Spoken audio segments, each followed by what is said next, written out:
کلمہ متجسم ہوا۔ آج کی دوسری تلاوت مقدس یوحنا کی انجیل، اس کا 1 باب 1 سے 18 آیت تک۔ ابتدا میں کلمہ تھا اور کلمہ خدا کے ساتھ تھا اور کلمہ خدا تھا۔ یہی ابتدا میں خدا کے ساتھ تھا۔ اسی سے سب کچھ پیدا ہوا۔ ایک بھی چیز جو پیدا ہوئی اس کے بغیر پیدا نہ ہوئی۔ اسی میں زندگی تھی اور زندگی انسانوں کا نور تھی، اور نور تاریکی میں چمکتا ہے اور تاریکی نے اسے قبول نہ کیا۔ ایک آدمی موجود ہوا خدا کی طرف سے مرسل، جس کا نام یوحنا تھا۔ یہ شہادت کے لیے آیا کہ نور کی شہادت دے، تاکہ سب اس کے وسیلے سے ایمان لائیں۔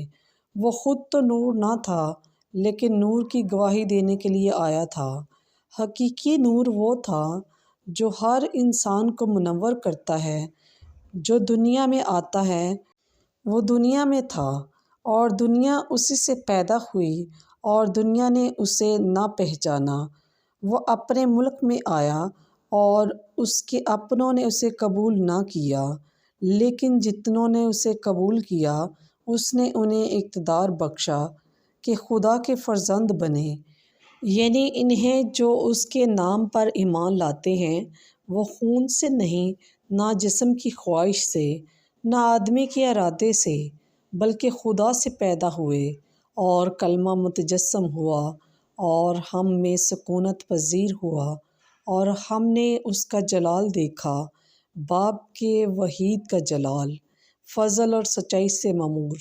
یوحنا اس کی بابت شہادت دیتا ہے اور پکار کر کہتا ہے، یہ وہی تھا جس کے حق میں نے کہا کہ جو میرے بعد آتا ہے وہ مجھ سے مقدوم ٹھہرا، کیونکہ وہ مجھ سے پہلے تھا۔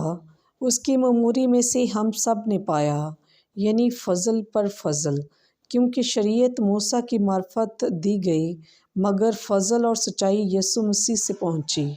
خدا کو کسی نے کبھی نہیں دیکھا۔ خدائے مولود وحید جو باپ کی گود میں ہے، اسی نے منکشف کیا ہے۔